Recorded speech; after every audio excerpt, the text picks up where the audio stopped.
Don't just read here. The voice carries more than words. I am not teasing you with some fresh novelty to keep our hour alive. I am telling you what we have learned in our work. On the printed page, you can gather ideas.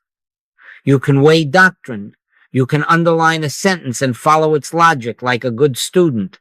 But when the word passes through a living voice, and yes, even through these modern contrivances of tape and wire, something of the life behind the word enters the room.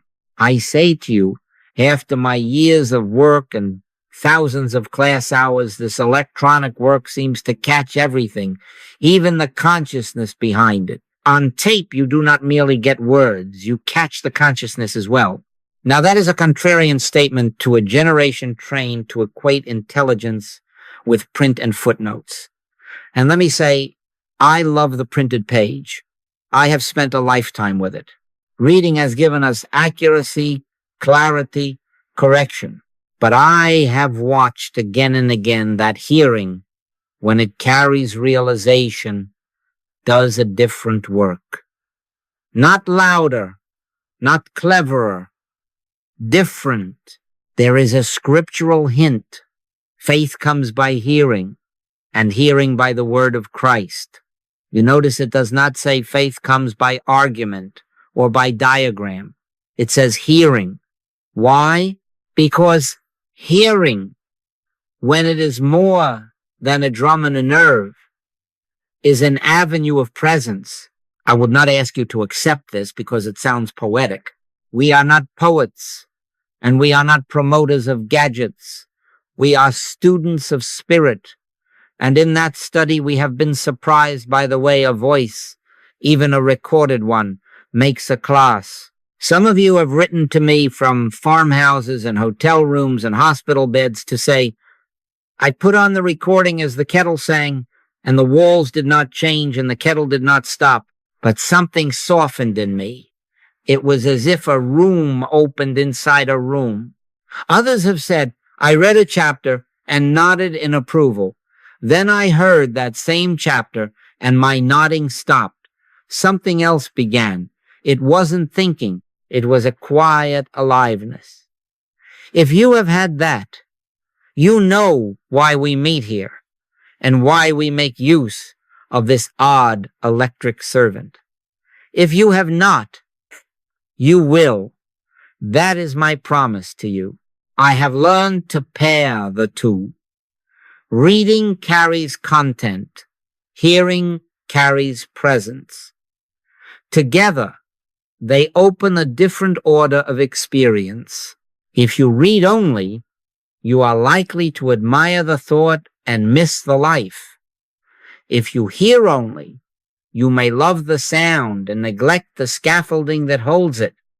But take them together, read to steady the mind, then hear to loosen it, read to frame, then hear to free, and you will find yourself not only agreeing with a premise, but being changed by a presence. And the change, my friends, is not emotionalism, not hypnosis, not the manipulation of mind by mind. Mind isn't power. Spirit is power. Soul is power. Consciousness is power. Truth is power. The moment we stop seeking improved mental levers and begin consenting to presence, we step out of a little courtroom where cause and effect argue, and we enter a sanctuary where grace is simply itself. For the law was given by Moses, grace and truth came by Jesus Christ. There will be an experiment in this hour. A simple one, no lights, no incense, no mental straining.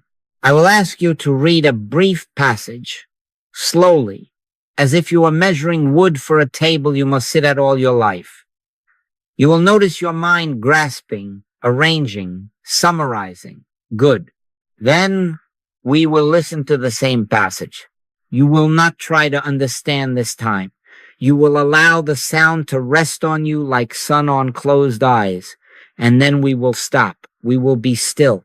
If scripture is true, and it is be still, and know that I am God, these 3 steps, think to the edge, Hear past the edge. Be still are not a technique. They are a way of consenting.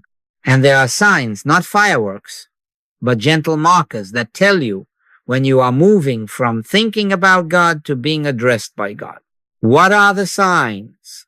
For some, it is a loosening behind the eyes, as if the forehead stopped its long, invisible labor. For others, it is the breath becoming unhurried of its own accord. For a few, the hands grow warm, a quiet tingling, and then a sense that someone else is in the room, though no one has entered. Tears may come without story. Do not label them. Shame may attempt a last argument. Refuse the bait. These are not proofs. They are tokens. The proof is the presence itself, which needs no proof. My sheep hear my voice, said the Master.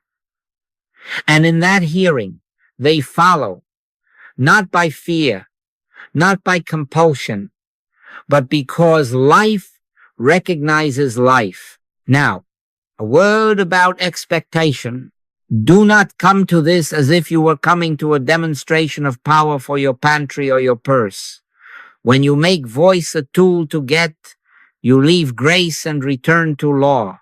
Expect, instead, to be introduced again and again to the one who already and forever is your sufficiency. The combination of reading and hearing is more effective than either alone, not because two is bigger than one, but because together they escort you to the border where thinking graciously bows and the kingdom stands revealed.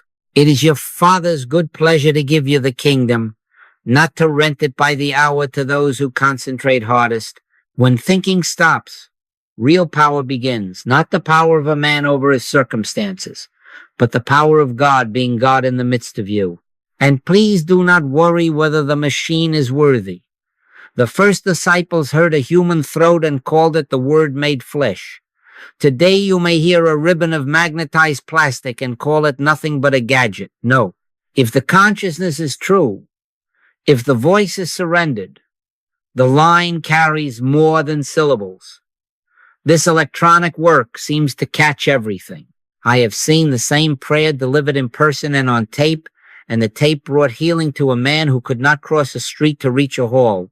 Do not limit what spirit can use. The bush that burned in the desert had no theology. It was available. So we begin with this. Do not just read here. Hear with your ears. Yes. But more, hear with that within you that knows its own shepherd.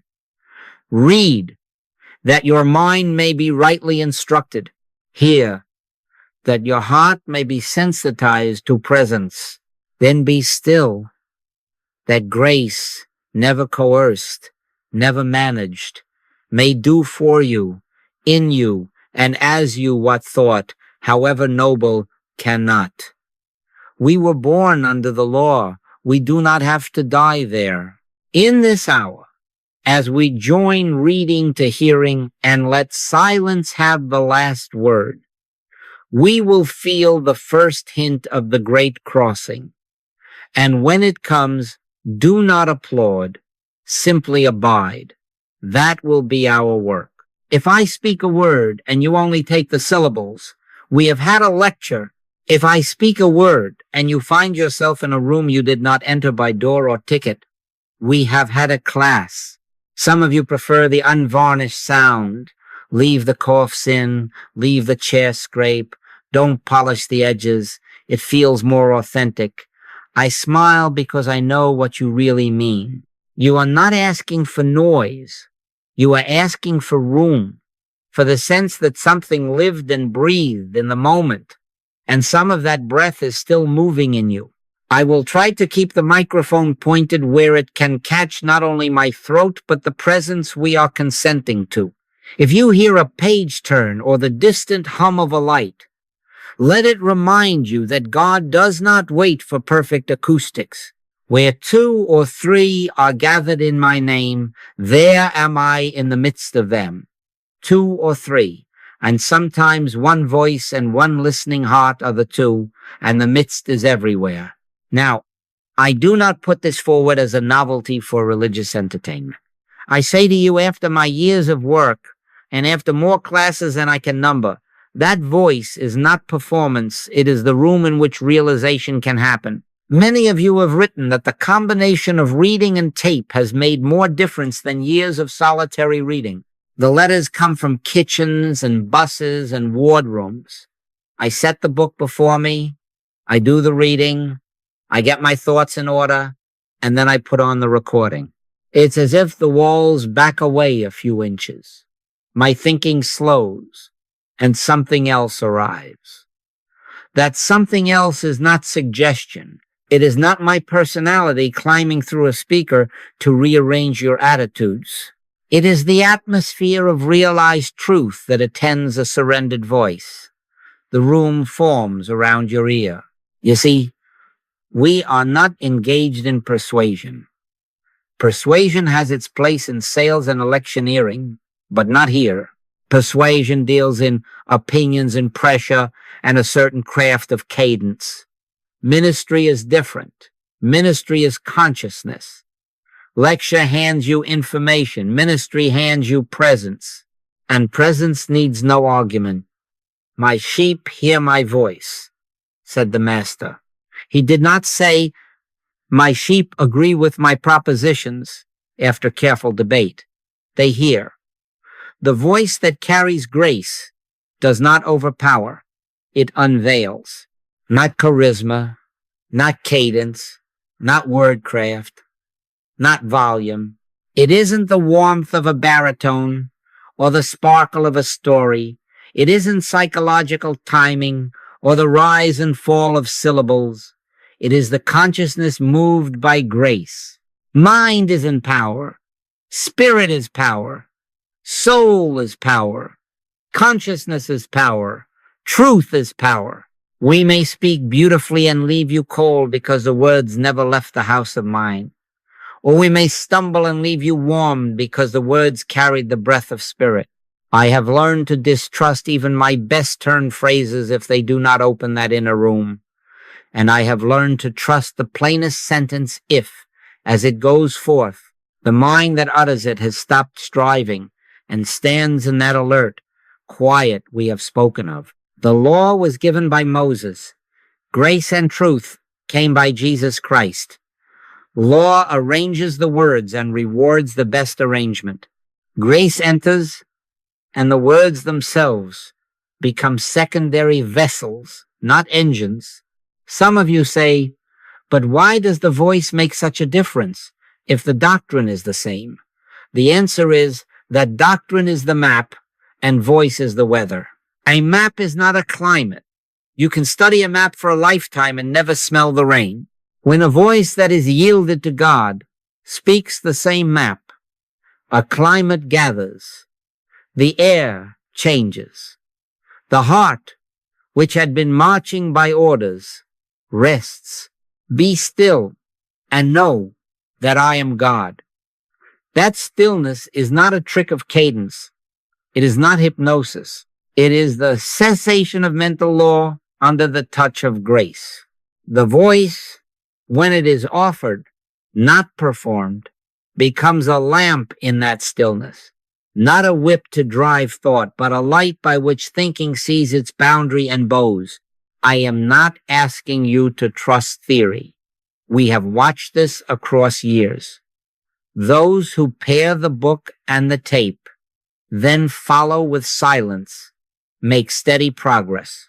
I have seen the same lesson written and heard it read by faithful students like yourselves with appreciation, then heard with an unaccountable melting, a tenderness, a strength, and then, after the hearing, the holy quiet, no mantra, no nervous rummaging for conclusions, just the awareness that it is your Father's good pleasure to give you the kingdom, and you are not responsible to pry open his hand.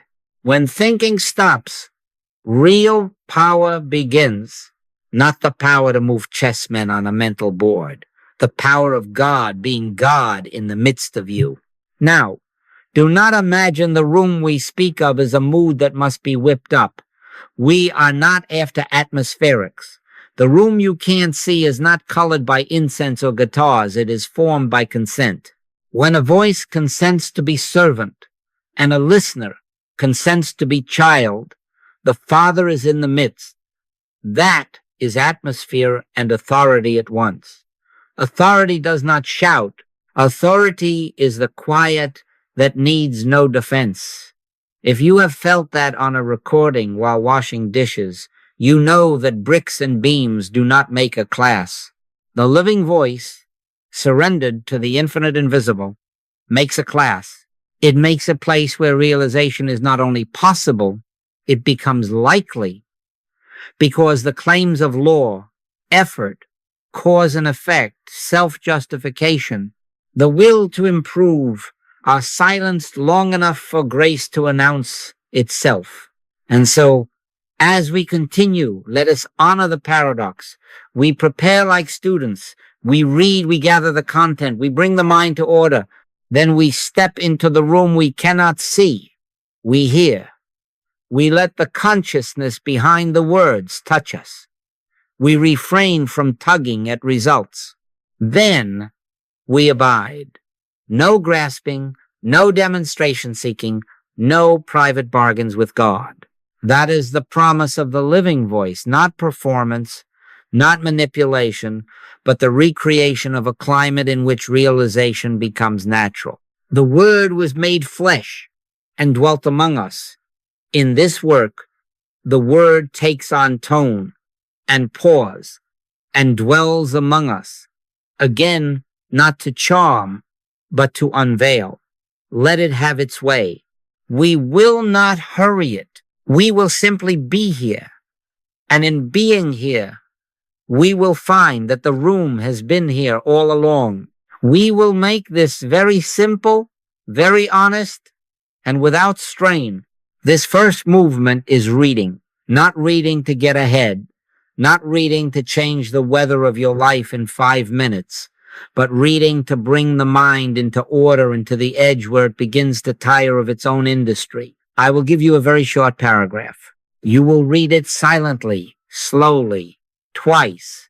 No squeezing of the eyes for holiness, no clutching at feeling. As you read, notice, do not correct, do not improve. Just notice the breath, the chest, the forehead, the general hum of your inner room. Here is the paragraph. God is the life of me, the mind of me, the substance and law of this very instant. I do not bring God, nor do I persuade reality. It is your Father's good pleasure to give you the kingdom. I rest my reach. I let the invisible be what it is. Here, now. Take it in the simplest way. Read it once. Slowly, let each sentence arrive. Notice the breath. Does it quicken? Does it want to sigh? Notice the chest. Does it lift? Does it tighten? Notice the forehead. Does it lean forward as if it had a little job to do? Or does it soften? Do not change anything. We are not yet at the changing of anything. We are simply learning to be present to what already is. Read it a second time at the same pace. Not to do it better, not to dig a trench with the eyes, but just to give the mind time to gather what it can gather. The entrance of thy words giveth light, not fireworks, light. The kind that lets you see the furniture in a dim room without stubbing a toe. Now, let the eyes lift from the page or from the words you have held in memory. What do you find? Perhaps the breath did what it always does, and you hardly noticed it. Perhaps there was a little lifting in the chest, a token of agreement. Perhaps the forehead felt its old assignment: marshal, organize, defend. Perhaps there was a flicker of quiet. Perhaps there was restlessness. Whichever it was, do not bless it and do not curse it. It isn't your wrong thinking that is getting you in trouble. It isn't your right thinking that is going to save you. We are not in the courtroom today. We are in school. We are watching the mind perform the honest task of gathering meanings, weighing phrases, assembling a structure on which it can stand. That is good. Reading does that. It trains attention. It collects. It lays out the map. Now, here, the questions rise, and let them hang like bells after a stroke. Is it the words that change us? What changes us? Do not answer. Do not run ahead. The answer will not live in the part of you that likes to give answers. Just let the questions be there obediently, as signs posted on the road. We have not arrived at the town yet. Some of you already feel a faint fatigue in the effort center of the mind.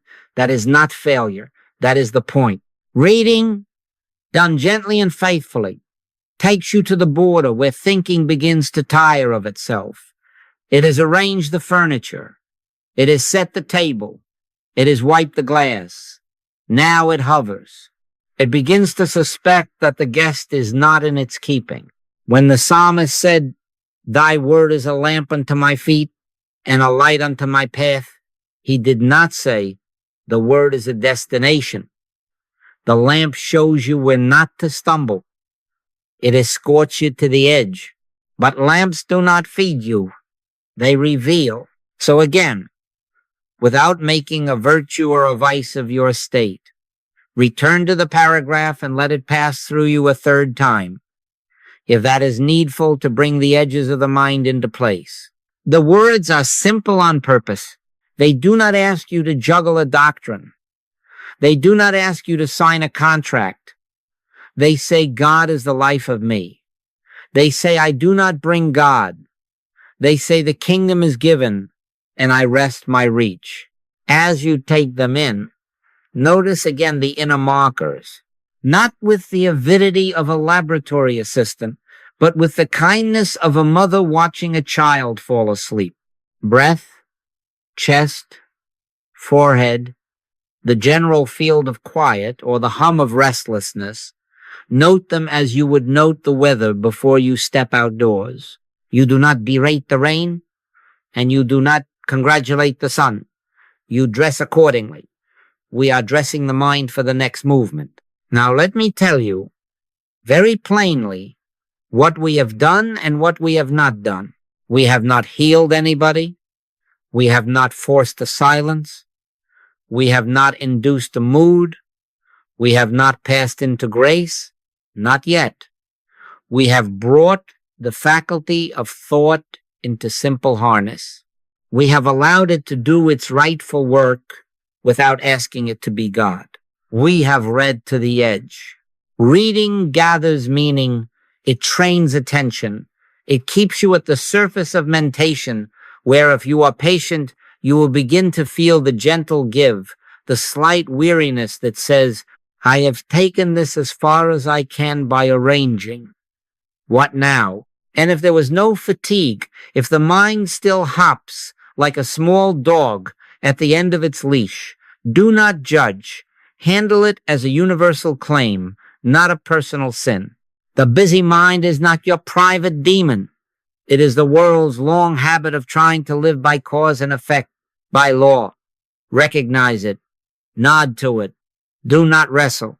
Let the words of my mouth and the meditation of my heart be acceptable, not to a taskmaster, but to the one who is already here. We are not trying to make the mind holy. We are allowing it to come honestly to the place where it is ready to be silent. If, as you read, you felt a little warmth come into the hands or a slackening behind the brow, make no shrine of it. If you felt nothing at all, make no diagnosis. The only object here is baseline. We are setting the room in order. We are bringing ourselves to the threshold. In a few moments, we will hear the same truth and watch what hearing does. That reading cannot. But for now, let the lamp be a lamp. Let the map be a map. Let the mind, for once, be content to have done its proper work and no more. Be still and know that I am God, not Be still and know that you organize the sentences admirably. Be still. We are almost there. Now, put the page down. Let the hands rest wherever they fall. We are not going to do anything to words. We are going to let words do what they will do when they are not being managed. In a moment, you will hear that same paragraph, not pushed, not whispered, simply spoken. Let the sound move past like a slow stream. Do not cup your hands to catch it. Do not bend to drink. Just let it pass and notice the climate the water makes around the ankles of thought. Listen. God is the life of me, the mind of me, the substance and law of this very instant. I do not bring God, nor do I persuade reality. It is your Father's good pleasure to give you the kingdom. I rest my reach. I let the invisible be what it is here. Do nothing with that. Do not answer it. Do not frame it. Notice, if you will, whether something in the belly begins to settle a half-inch lower. Notice whether just behind the eyes a little lightness arrives, as if the forehead decided to stop leaning forward. Notice whether a tiny aliveness, a delicate tingling appears in the hands or the cheeks or on the crown. Not dramatic, not demanded, simply there. If there is such a thing as a pause in your thinking between phrases, let it be a pause. Speak, Lord, for thy servant heareth. Not speak, and I will quickly interpret. Here, I will say it again, more slowly, not to improve it, but to give your mind permission to drop its tools while someone else is in the room. God is the life of me, the mind of me, the substance and law of this very instant. I do not bring God, nor do I persuade reality. It is your Father's good pleasure to give you the kingdom. I rest my reach. I let the invisible be what it is, here. Now, notice if the machinery hesitates. When thinking stops, real power begins. Not the power of your mind over your nerves, not the power of suggestion. Spirit is power. Soul is power. Consciousness is power. Truth is power. And power does not shout. It appears as a quiet certainty, a softening in the center, a brightness that requires no bulb. If your thoughts rush up like courteous ushers with programs, yes, we know what this means. We have notes. Smile and let them stand at the back. Handle it as a universal claim, not a personal failure. The world has taught mind to keep guard at every door. You are not scolding a guard. You are relieving him of duty for 5 minutes. Be still and know that I am God. Not be still and know that you can keep the corridors secure. Some of you are aware of a breath that lengthens without request. Some of you are aware of nothing at all but the ordinary hum. Do not grade this. The sign is not the sensation. The sign is the slight decrease in hurry. If between one sentence and the next there is a clearing, like weather after rain, stay in that clearing. Do not plant flags. Abide. If tears arrive like visitors without reason, do not ask their names. If no tears arrive, do not place an advertisement for them. The presence does not apply for membership. It is. The word is nigh thee, even in thy mouth and in thy heart. Now, for those at home, a very plain counsel. Use an authentic class recording to practice this. Use a voice that does not try to sell you anything, not even holiness. Avoid theatricality. Avoid the syrupy cadence of suggestion. Avoid the hypnotic monotone that flatters the nerves into sleep. We are not lulling, we are unveiling. Let the speaker be one who has ceased striving while speaking. A plain human voice, yours, mine, a trusted recording yielded to God, will carry more than syllables. Faith comes by hearing, and hearing by the word of Christ, not by intonation, not by drama, but by the consciousness from which the word proceeds. We will not analyze this now. We will not pack it into doctrine that belongs to classrooms that never leave the map. We are in weather. If there is a space opening, protect it. If there is only the sense of being gently undisturbed, protect that. Sit with me, just here, in the unforced quiet. No prayer words now, no asking, no arranging. It is your Father's good pleasure to give you the kingdom. Let him please himself. If the mind attempts one last courtesy, shall I think of God? Answer it kindly. He is thinking of himself as you. And then let that thought fall away with its own weight. Between one phrase and the next, there is a stillness. Between one breath and the next, there is a presence. That stillness, that presence, is our experiment's success, not as a result of improved wording, but as evidence of transmission. You heard beyond the words. You touched or were touched by what the words were carrying. We will sit together for a brief space, longer, and then we will speak about what this is and what it is not. But not yet.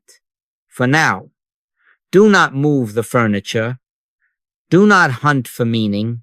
Abide in the room you did not build. My sheep hear my voice, and they follow me. Not follow an argument, follow the quiet aliveness that has come to stand in the midst. Let it stand. Let it be. And in that being, know without proving, without pushing, that God is here. Now we can put a few plain words to what passed among us. Not to hold it captive, but to recognize it when it comes again. The shift you felt, however slight, however ordinary, was not the triumph of better ideas over poor ones. It was not the rearrangement of syllables, nor the pleasure of agreeable doctrine.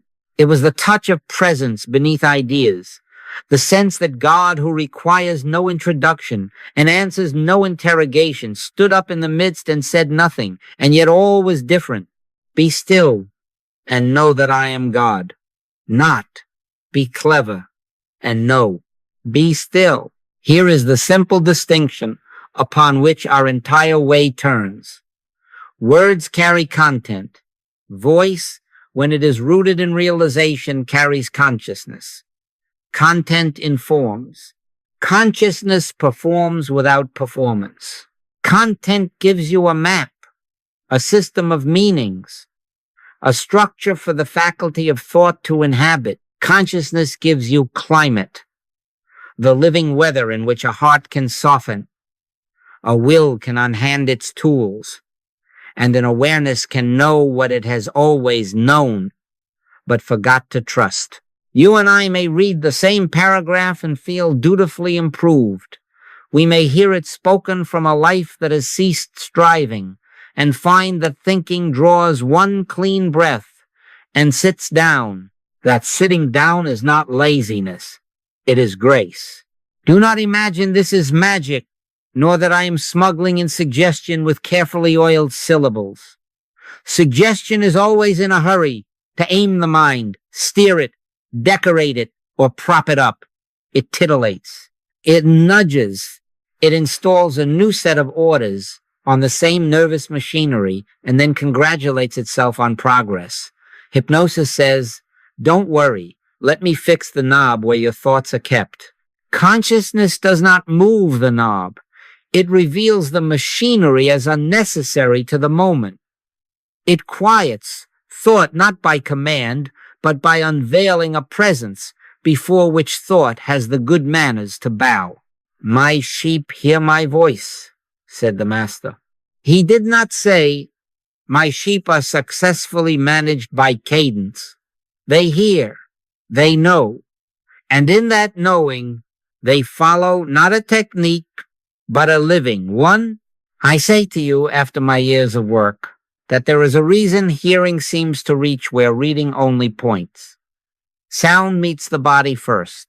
Before the sentence has made its petition to your logic, the tone has brushed the margins of breath, the small muscles round the eyes, the rhythm behind the heart. The ear carries the word into the temple without consulting the outer courtyards. And when the voice that bears it is not striving, not selling, not demonstrating, the word enters with the fragrance of its birthplace.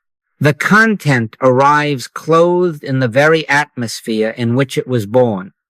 Do you see? On tape, you do not merely get a lesson, you get the climate that midwifed it. This electronic work seems to catch everything, even the consciousness behind it. No mystery here, only mercy. Mind is in power, spirit is power, soul is power, consciousness is power, truth is power. If you remember nothing else of this morning, let that sequence engrave itself not as a boast, but as a blessed relief. Mind can arrange. Mind can calculate. Mind can deliver you right up to the frontier of its own dominion and say, I've brought you as far as law can take you. Cause, effect, reward, punishment, sweat, strain, and now I am tired. Good. When thinking stops, real power begins. Not the power of your thought over your blood, but the power of God being God in and as your awareness. The law was given by Moses. Grace and truth came by Jesus Christ. The reading honored the law's legitimate function, order. The hearing let grace whisper without appointment, I am. Some will ask, but how can a mere sound transmit the holy? And I must answer, the sound is not the point. It is the consent behind the sound. A photograph of a fire will not warm your hands. A stove will, if it is lit. A sentence fashioned in the cold will leave you admiring its grammar from across the room. The same sentence born in surrender carries a heat that asks nothing and yet melts the ice on the sill. The difference is not in consonance, it is in consent. And when that consent has become a way of life, when a man or woman has learned to stop striving while speaking, then the voice does not push, it bears. It bears the infinite invisible through the narrow gate of syllables into the spaciousness of your own inner room, where, for a moment, the furniture of compulsion is seen as furniture and not as law. Now, because I love you, let me underline again what this is not. It is not a charm to circumvent your attention or to suspend your responsibility. It is not a narcotic, not a monotone that strokes the nerves into sleep. We are not lowering wakefulness. We are sharpening it. Suggestion reduces. Consciousness reveals. Suggestion enforces a new pattern upon the same anxious field. Consciousness unveils a field in which anxiety is not king. And so there is no violation here, no trespass. There is simply the recognition that what we call hearing bypasses the foreman who must argue about every nail and speaks instead to the owner who says, this house is mine. And when you put a recording to your ear, if it is faithful and unadorned, you will sometimes find that you have entered more than a lesson. You have entered a room. Not a room of personality, not a room where you are impressed by someone's cleverness, a room where the host is obvious, though unseen. The cough, the chair, the uneven breath, these do not distract. They assure you we have not moved into theater. We are exactly where grace does its quiet work beneath ideas, prior to effort, beyond the push and pull of mental cause and effect. In that room, Nothing is suggested to you. Everything is shown to be already true. And so the will to prove lets go of its own hand. What just happened? Presence touched you beneath ideas. Not to flatter, not to manipulate, to be itself as your peace. That is all, and it is everything. If, for a few moments, the courtroom fell silent and the sanctuary was audible, do not thank my phrasing. Thank the one who is able to do exceeding abundantly above all that we ask or think, and who has found, for this age, one more humble pathway, the living voice, faithfully offered by which to enter the places where maps cannot go. Now, before we take another step, let us be honest about how we arrived at the present confusion, because confusion is all it is. We will not scold anybody. Handle it as a universal claim, not a personal sin. The world, loving shortcuts, mistook the shine of managed thought for the light of spirit, and from that mistake, a whole parade of methods marched beneath banners that read healing while they still served the old law. It begins, as so many modern rivers do, with Mr. Mesmer. He discovered that one human being could, by attention and force of will, bend another's inner weather. Animal magnetism, he called it. Hypnotism, others later named it. The voice, in that practice, is used like a staff to tap the mind into a pliant rhythm. Suggestion sneaks past the guard and rearranges the furniture. Results? Yes, quick ones, sometimes startling. But at what level? Law, cause and effect. Will pressing upon will. Mind manipulating mind. Not by might, nor by power, but by my spirit, saith the Lord. Not by might, not by power. And hypnotism, however clothed, is might and power in civilian dress. From there we meet Mr. Quimby, who, dissatisfied with the crudeness of trance, turned to mental cures. He saw that belief sickens and that belief can be corrected, a nobler insight than magnetizing bodies, but still the same courtroom. Thought on the bench, thought at the bar, thought pronouncing sentence, thought commuting it. Improve the ideas, improve the effects, better causes, better outcomes. You see the arithmetic. It can relieve, it can encourage, it cannot redeem, because it leaves the throne to mind. Mind isn't power. Spirit is power. Soul is power. Consciousness is power. Truth is power. Then Dr. Evans set the insights to paper with the care of a physician cataloging doses.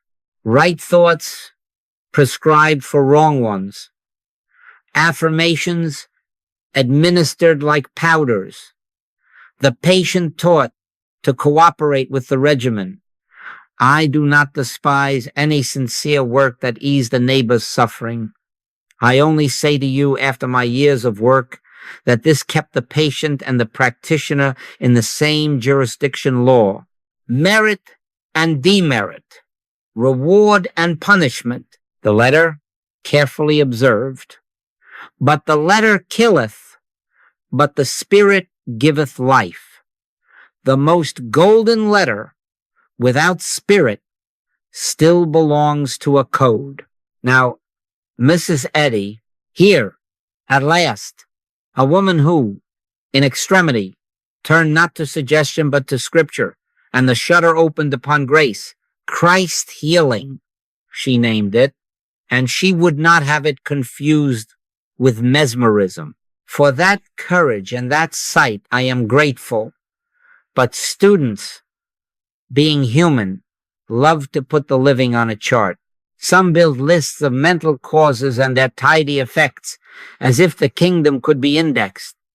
This fear begets this organ's complaint. This sin produces that scarcity. Helpful as a schoolroom caution, perhaps. Fatal as a rule. The moment the rule owns you, you are back under Moses. The law was given by Moses. Grace and truth came by Jesus Christ. You do not change one law for another. You annihilate the whole of law in your consciousness and yield to grace. Out of these streams came what we call new thought and later unity, with Mr. and Mrs. Fillmore urging a broad charity of mind and a hopeful tongue, many generous hearts, much uplift. But hear me now gently, clearly, new thought. At no time that it remained within the province of mind ever knew the secret of healing. It polished the instrument. It tuned the strings. And then it asked the violin to become the maestro. No. Suggestion dressed in pastels is still suggestion. Visualization of coins and cottages and conditions. These are attempts to demonstrate effects by mental law and then give God the credit. You would no more be guilty of trying to demonstrate supply than you would of stealing it. If once you saw that supply is the presence realized, not an effect produced, how does this touch our little experiment? In suggestion, the voice commands thought. It enters the room, takes the chair at the head of the table, and begins issuing orders. Relax now. Believe this now. Imagine that now. The mind, flattered by attention and tired enough to comply, arranges itself into agreement, and for a while the symptoms salute. But in spiritual transmission, the voice releases thought. It does not command. It consents. It bears a climate until the machinery, seeing itself unnecessary, comes to a natural stop. Not stupefied, free. Where the Spirit of the Lord is, there is liberty. Liberty from the compulsion to correct the world thought by thought. Is there a principle of healing? Yes. What is the principle of healing? Not a better thought to conquer a worse one. Not a stronger affirmation to outshout a frightened whisper. The principle is this. When the rule of thought rests, grace acts. When thinking stops, real power begins. Not the power of a hypnotist to reorganize your interior, nor the power of a devotee to whiten his mental knuckles with the right formula, but the power of God being God at the very place you call you. Be still and know that I am God. Be still and know, not be clever and fix. So we are not here to trade one method for a subtler method. We will not say, throw away your pendulum and take up my tape as a finer instrument of persuasion. God forbid. We are here to leave method. We are here to consent to grace, to let the voice, the reading, and then the holy quiet become the pathway by which you step out of the courtroom where every cause builds its case, into the sanctuary, where no case is heard because presence is the only fact. We were born under the law, but we are not destined to live there. We will not upgrade the jail. We will walk out, and presence will be our freedom. Now we must speak plainly of the framework into which you and I were born, and from which we are being quietly invited out. We were born under the law, not under grace. Law, as I use it here, is not a statute on a page, but a climate in consciousness, cause and effect, reward and punishment, the law of self-preservation, churning behind the eyes and driving the mind to keep accounts. If I do this, I get that. If I fail there, I pay here. If I think enough good thoughts, perhaps the universe will relent and approve my case. Law is the endless arithmetic of merit. It is the courtroom of the soul, where fear prosecutes, memory testifies. The intellect presides and the will plays bailiff, dragging in every new thought to see if it will swing the verdict. The letter killeth, said the apostle, but the spirit giveth life. The letter is always keeping score. Do you see how wearisome that becomes? Under law, the mind must supervise every breath. Did I agree with the right doctrine today? Did I visualize in proper color? Did I affirm at the correct intervals? The little bookkeeper behind the eye sharpens his pencil at dawn, and even prayer becomes an audit. It isn't your wrong thinking that is getting you in trouble. It is the belief that any thinking, right or wrong, has the power to purchase peace. Mind isn't power. Spirit is power. Soul is power. Consciousness is power. Truth is power. Law makes mind king and then burdens it with the safety of an empire. No wonder the brow leans forward as if it had a shift to finish before bedtime. That is the machinery I spoke of, the machinery of cause and effect, of self-protection, of managing life by the sweat of mentation. Grace is of another order entirely. Grace does not balance your ledger. Grace cancels it. Grace does not commute your sentence. Grace dismisses the case for lack of jurisdiction. The law was given by Moses. Grace and truth came by Jesus Christ.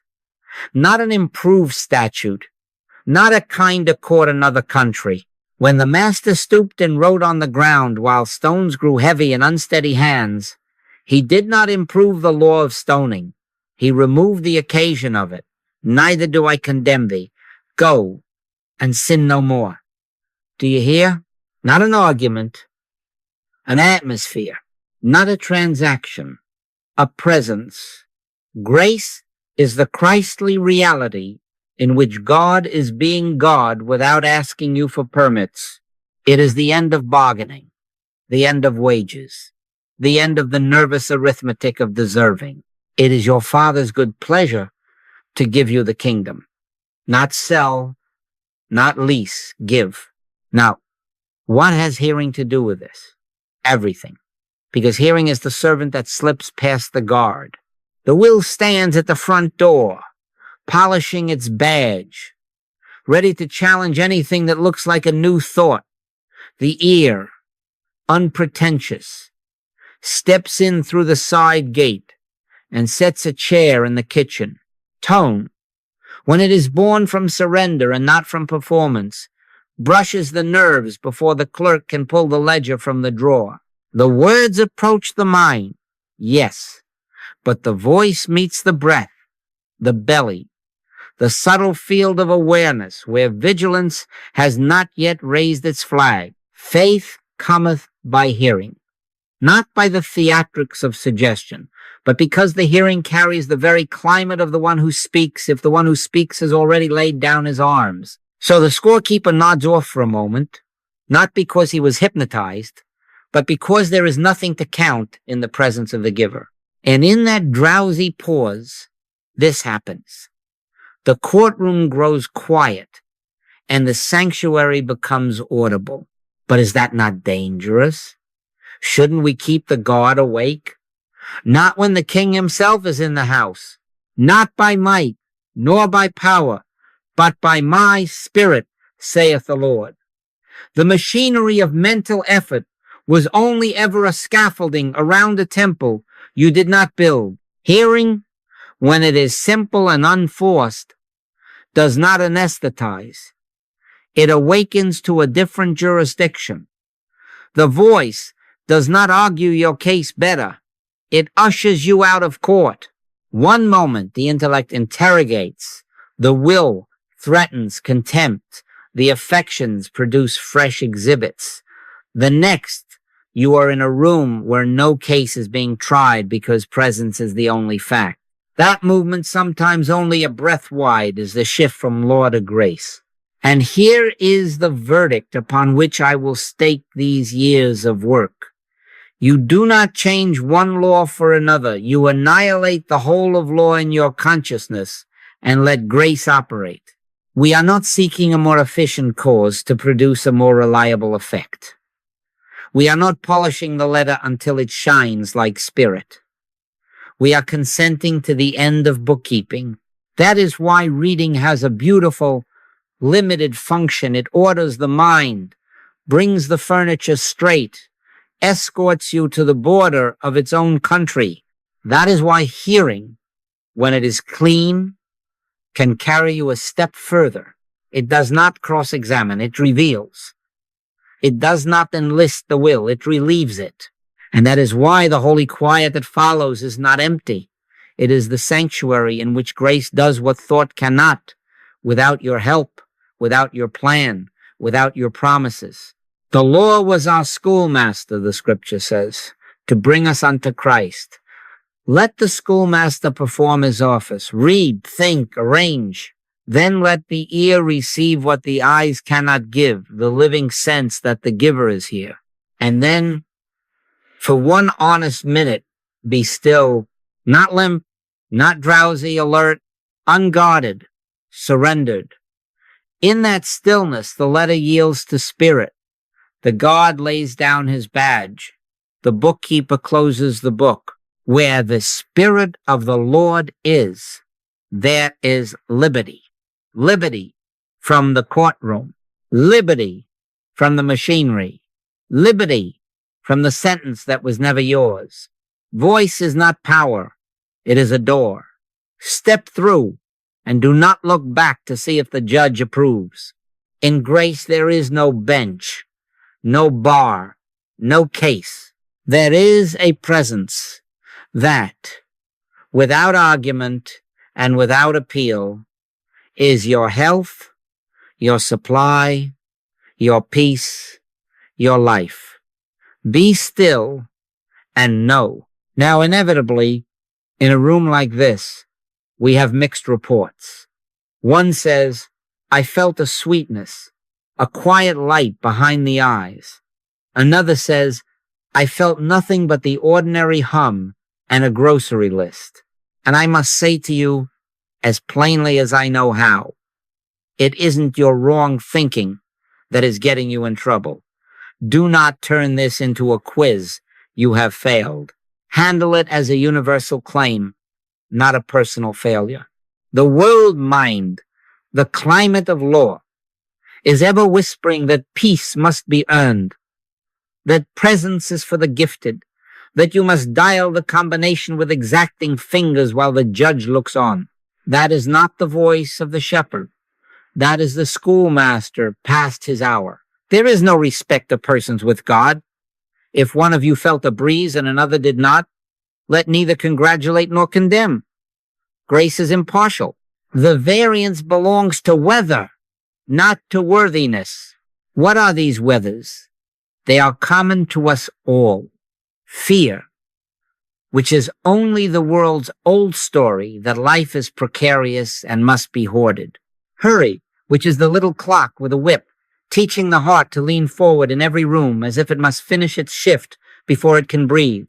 Fatigue, the honest residue of long duty and short rest, and over all, the propaganda of lack and danger that the age beams into every house, screens and headlines, training the nerves to keep watch where there is no thief.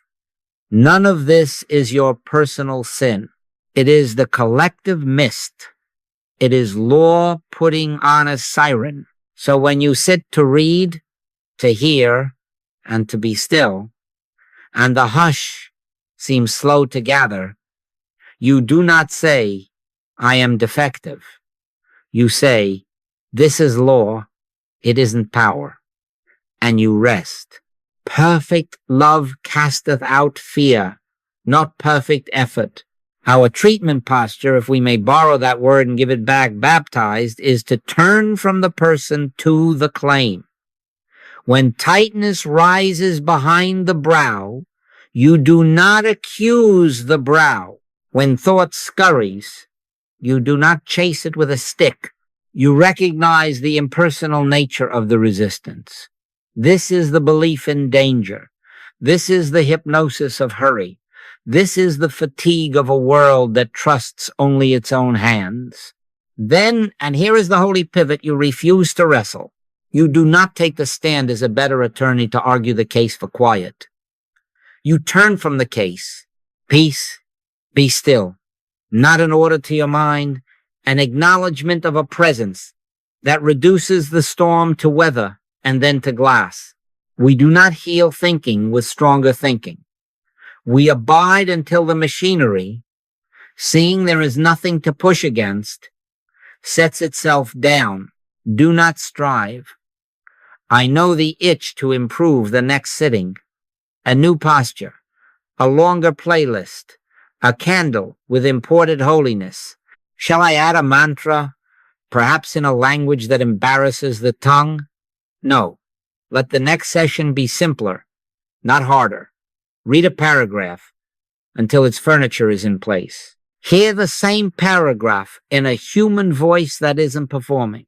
Then drop your tools and wait awake unguarded. If the mind offers extra devices like well-meaning ushers, now breathe like this. Now fix the thought just there. Thank them and let them stand at the back.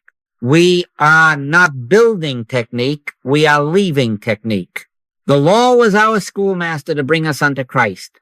The schoolmaster has escorted you to the door. Now let the host be host. You may say, but the floods of the world are loud, and I am small. Yes, the floods are loud. The floods have lifted up, O Lord, the floods have lifted up their voice, cried the psalmist. And then he remembered, the Lord on high is mightier than the noise of many waters. That is our remembrance. The noise is universal, the might is singular, and might here does not mean force. Not by might, nor by power, but by my spirit. Mind isn't power. Spirit is power. Soul is power. Consciousness is power. Truth is power. We are not out shouting the waters. We are consenting to the one for whom the waters are a footpath.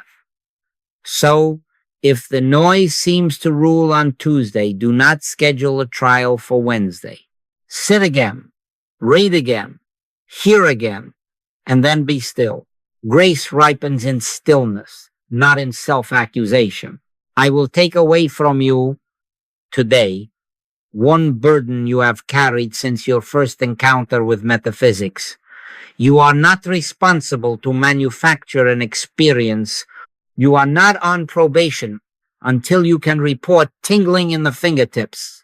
Nobody here is suffering from their own sins in the sense the courtroom loves to tell.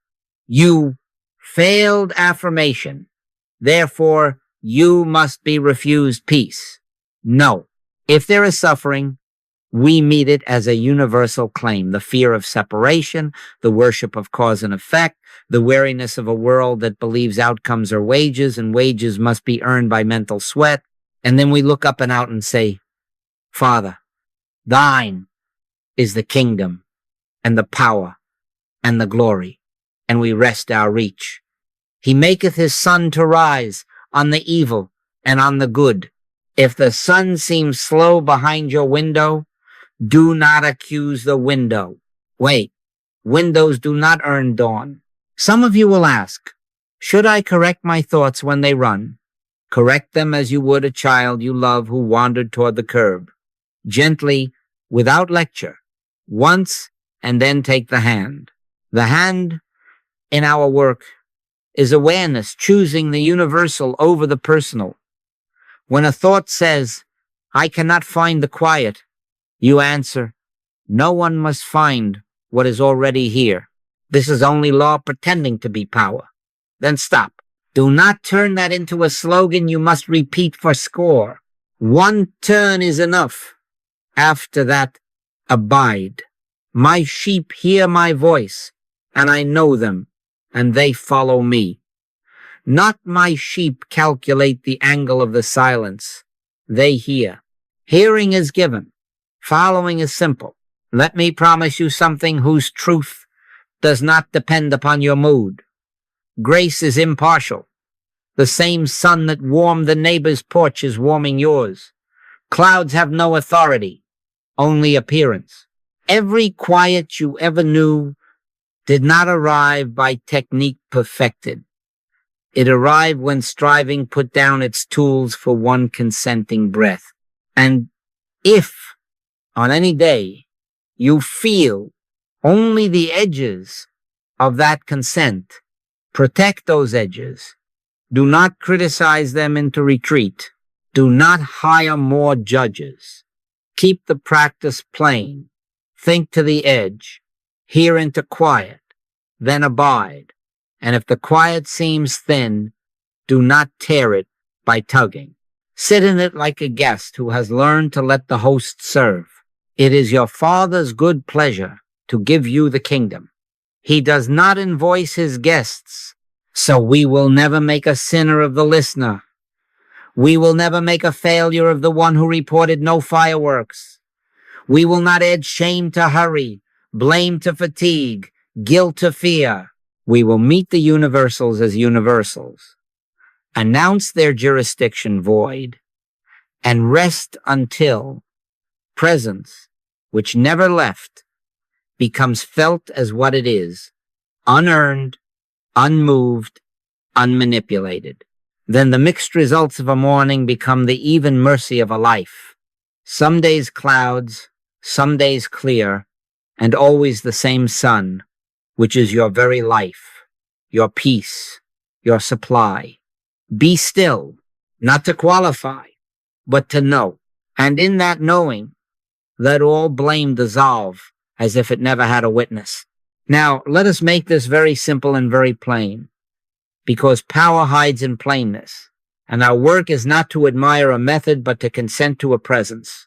A working protocol, not as a ritual to appease a judge, but as a door you may open in an ordinary house. First, read. Take a brief passage, scripture, or a paragraph that carries the climate of this work, and read it until its furniture is in place and the mind, satisfied that meaning is clear, grows quiet. Not a chapter parade, not a harvest to impress a librarian. A paragraph, even a sentence, will do when it is understood. Read until the little bookkeeper behind the eyes nods and sets down his pencil. Stop there. If you continue past clarity, you will only awaken the scholar and hire him to rearrange what is already straight. In quietness and in confidence shall be your strength. Read into quietness, not into conquest. Second, hear. Take the same passage and hear it once, perhaps twice, no more than needed from a human voice that is not performing but consenting. If you have an authentic class recording, unforced, use it. If not, read it aloud to yourself without drama. The point is not the eloquence of the throat. The point is that hearing carries the climate of surrender past the machinery that thinks it must pay for peace. Faith cometh by hearing, not faith in the syllables, but a trust born when the breath of another's realization brushes your own. Do not coax. Do not lean forward, waiting for fireworks. Lean back and let the words pass through as wind through a screen. Third, and here is the door, close the book and stop the tape. Lay them down like tools that have done their part. Then sit in alert stillness, not collapsed, not dutiful, alive and unguarded. How long? When life allows. 2, 3, or 4 hours. I say to you, after my years of work, there is a power in unhurried abiding that no accelerated program can counterfeit. And when life does not allow, then 2 to 10 minutes, honestly given, without apology and without the watch on your wrist conducting a trial. The kingdom does not arrive by minute hand nor depart by it. Be still and know that I am God. Be still long enough that the knowing is not a thought but a climate. Now what shall you notice?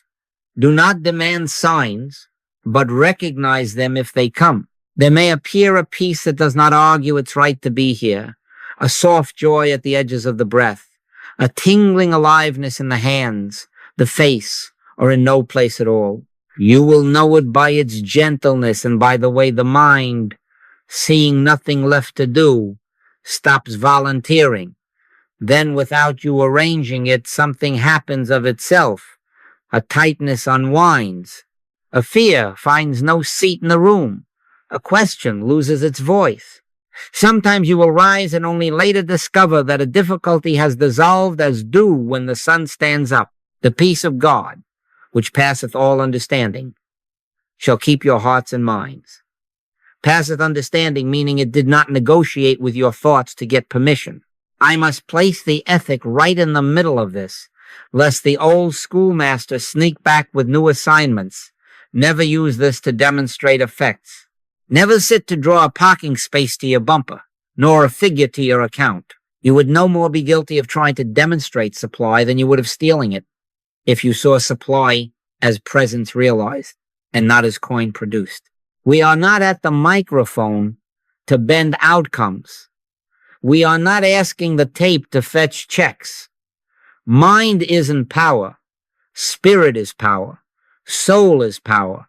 Consciousness is power. Truth is power. Realization of the presence is fulfillment.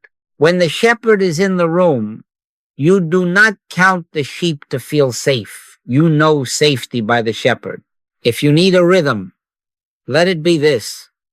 Morning, read a paragraph until it places its hand upon your brow. Hear it once, then sit.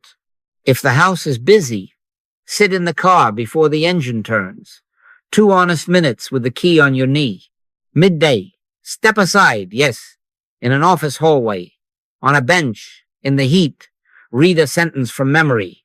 Hear it in your own chest, and sit with eyes open as if you were simply pausing between tasks. Evening, repeat the morning simplicity, not to complete a set, but to remember the giver. Think to the edge, hear into quiet, then abide. Do not complicate this with incense of duty. The incense will make you sneeze. You will ask, how do I know when to stop? You will know because the machinery has nothing more to sell. In the long sits, you may rise when time ends you. In the short ones, you may rise when you have reached that one honest minute of naked consent.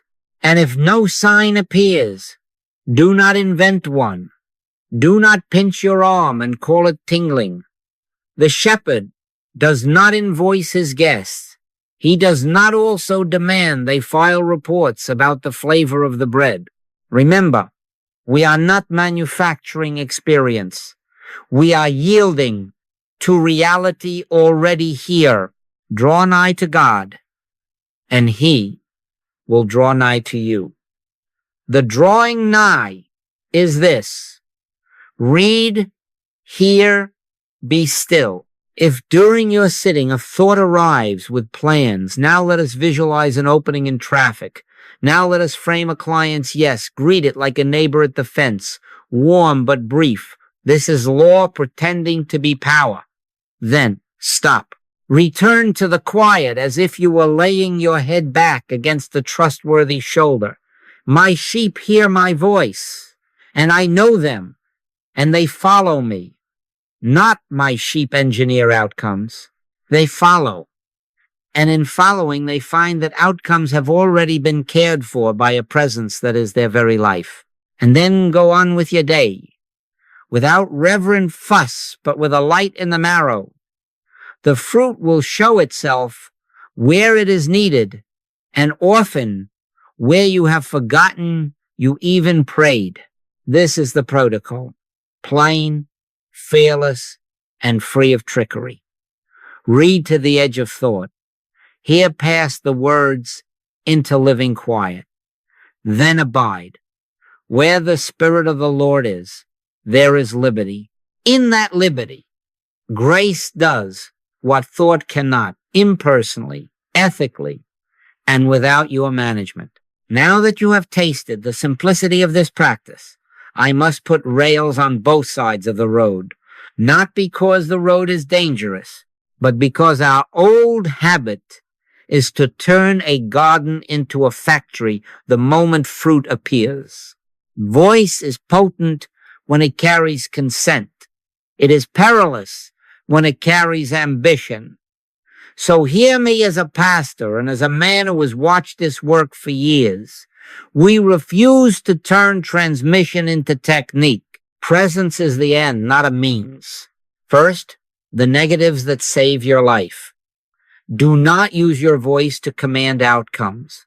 Do not sit with a passage and then lean into the throat to move events like furniture. Do not visualize others into your plans, not clients, not partners, not voters, not neighbors who park where you prefer.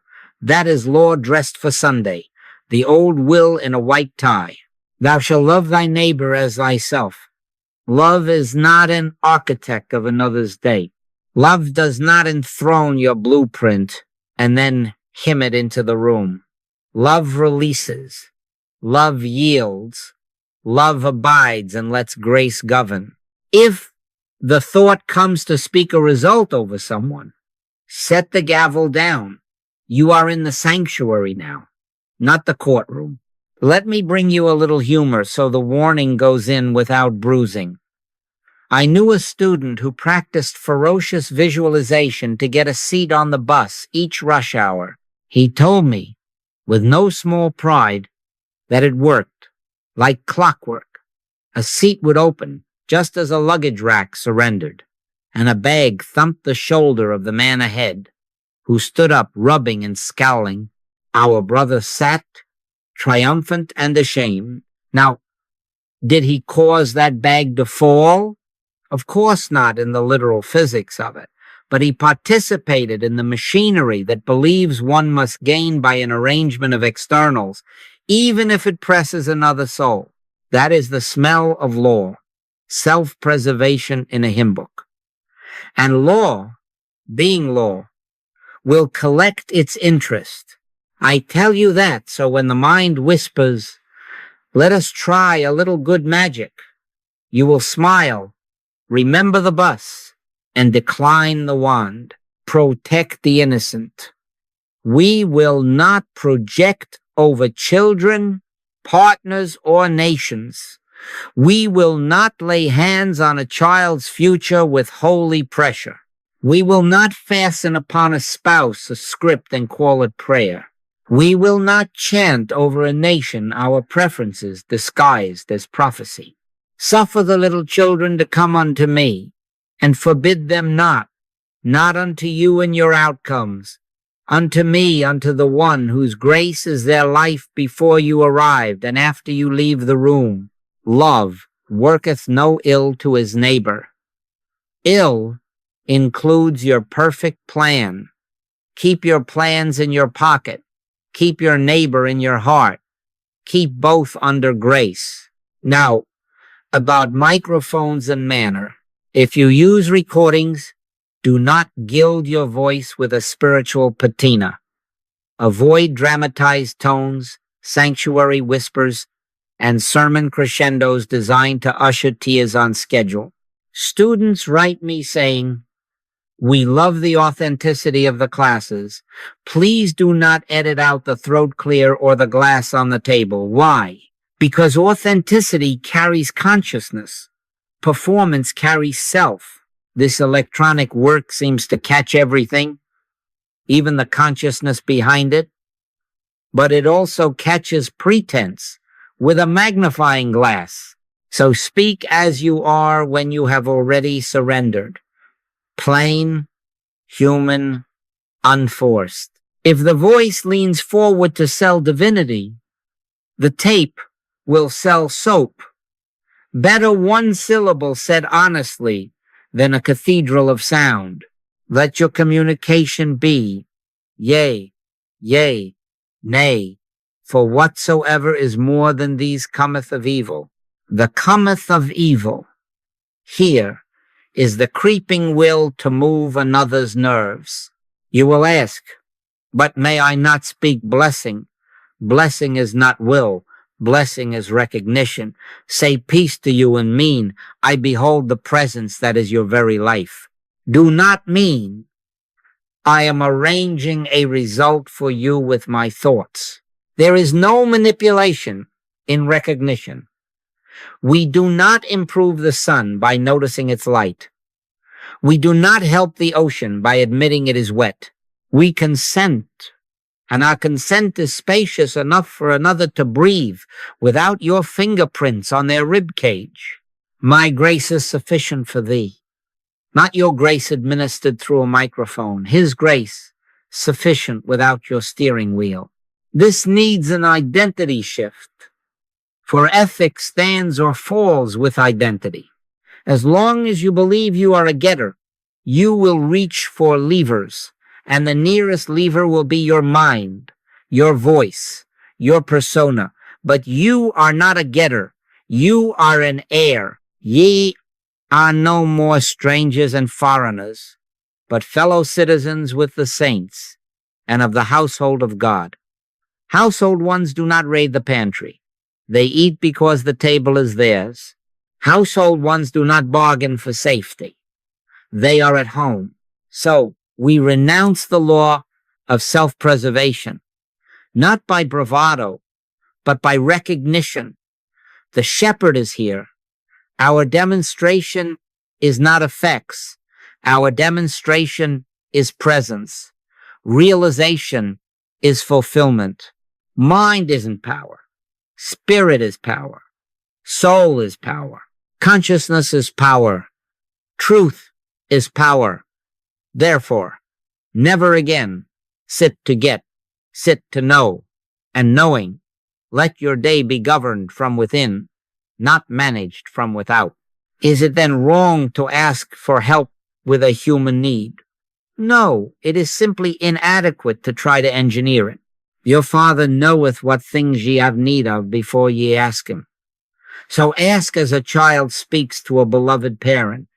Father, here is the appearance. And then stop and listen. Think to the edge. Hear into quiet.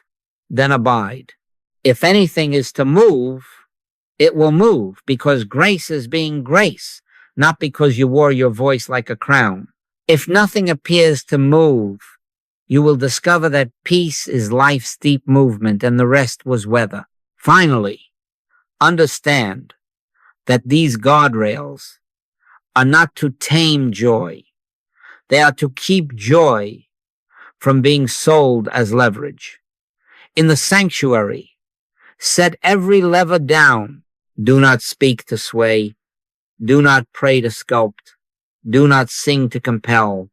Sing because love sings. Speak because truth overflows.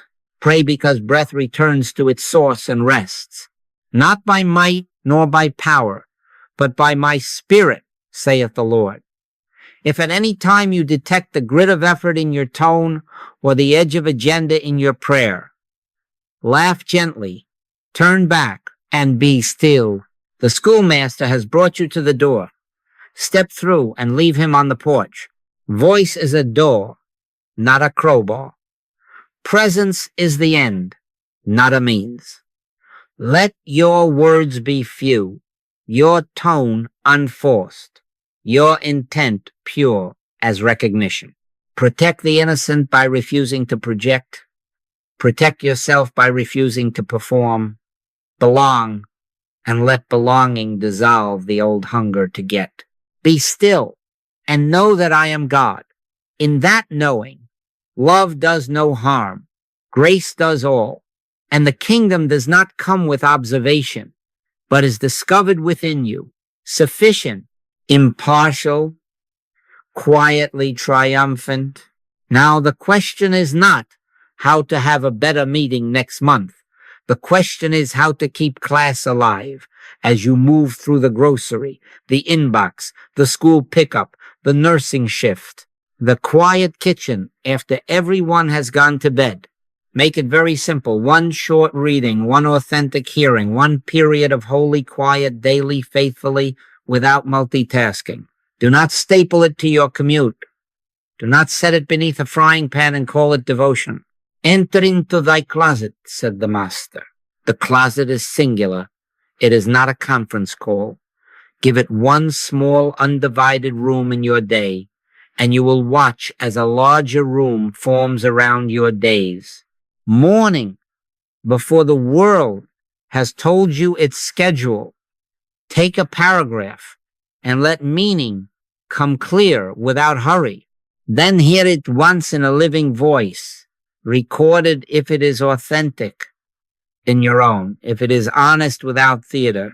Then close the book, stop the device, and sit. 2 minutes given wholly are worth more than 20 sprinkled with glances at a screen. The rule here is not minutes. The rule is undividedness. If thine eye be single, thy whole body shall be full of light. Be single for a breath or 3, and then rise and feed the cat without apologizing to heaven for brevity. You are not doing God a favor. You are consenting to God as your life. Midday. Steal a little doorway inside the day's corridor. Recall a line from the morning, be still and know that I am God, or the Lord is my shepherd. I shall not want. Let it be breathed once into the heart, and then sit as if you were listening to a friend finish a sentence. No multitasking, not while reading mail, not while scrolling kindness. One thing, given honestly, in the body you have, in the chair you can find. Evening, repeat the morning's simplicity. Read, hear, be still, not to pay a toll for rest, to remember you are already in the house. Abide in me, and I in you. Abide, and let the night find you where you truly live. Then once each week, yes, once let time fall off its bicycle.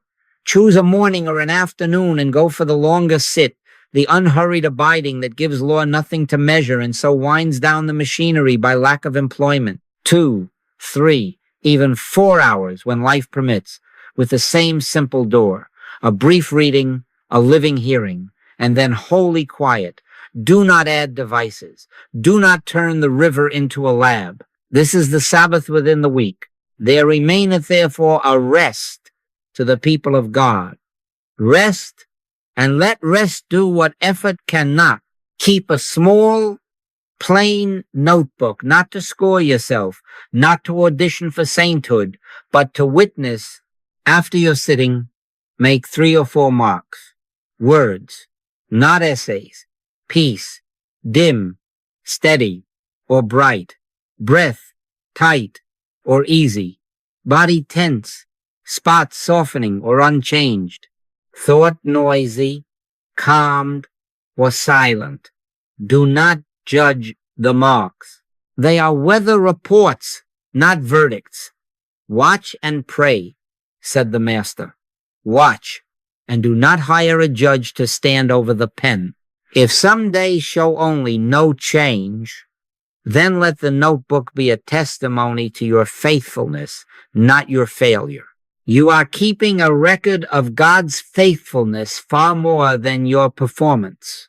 Great is thy faithfulness, and your little marks become stones of remembrance by which you learn that peace ripens even when clouds say otherwise. Now make room for each other, too. In your circles, in your letters, in the brief greetings we exchange, share your observations as witness, not as boasting. Comfort one another with these words. If you felt the sweetness, speak it gently as weather. Today, there was a quiet in the chest. If you felt nothing, speak it as faithfulness. Today, I kept the appointment and sat. No one here graduates another. We raise no trophies for tingling. We encourage the one whose week was wind, and we protect the one whose week was sun from pride's breeze. There is no respect of persons with God, so there will be no respect of persons with us. Presence is impartial. Our speech about it should be humble. As this rhythm stabilizes, you will notice that what you called results are not prizes to be won, but climates you are learning to breathe. Competition loses its teeth because sufficiency no longer sits outside you. Anxiety loses its megaphone because the kingdom is not on delay. Tribal identity thins because you rise into the household that is larger than color, nation, party, or label. There is neither Jew nor Greek, for ye are all one in Christ Jesus. And you, finding yourself at home, cease elbowing at the table. Mind isn't power, spirit is power, soul is power, consciousness is power, truth is power. And this power does not strive, it abides. Fear not, little flock, for it is your Father's good pleasure to give you the kingdom. Given, not contested, not allocated by merit, not doled to the loudest room. Let the room of presence form around your days as a habit of grace, a simple morning fidelity, a midday remembrance, an evening returning, and a weekly Sabbath sit where time forgets itself. Guard the undividedness. Note the weather without judgment. Speak gently of your journey as a witness who has seen water become quiet, not as a foreman who laid the concrete, and then live. Pay bills, teach children, wash dishes, write reports, vote, sing, sleep, do the human in the climate of the infinite. Pray without ceasing does not mean chant without breath. It means carry the room with you and know that the room carried you first. If you do this, class never ends. Not because the tape is always playing, but because your life becomes the room, and the voice, when it is needed, sounds from within your own consent. Lo, I am with you always. That is the promise that makes a rhythm worth keeping. Keep it lightly and faithfully, and grace will keep you impersonally, ethically, without manipulation, until the distinction between class time and lifetime dissolves in the one who is your very life. Where the Spirit of the Lord is, there is liberty. Walk in that liberty, quietly triumphant, as those who belong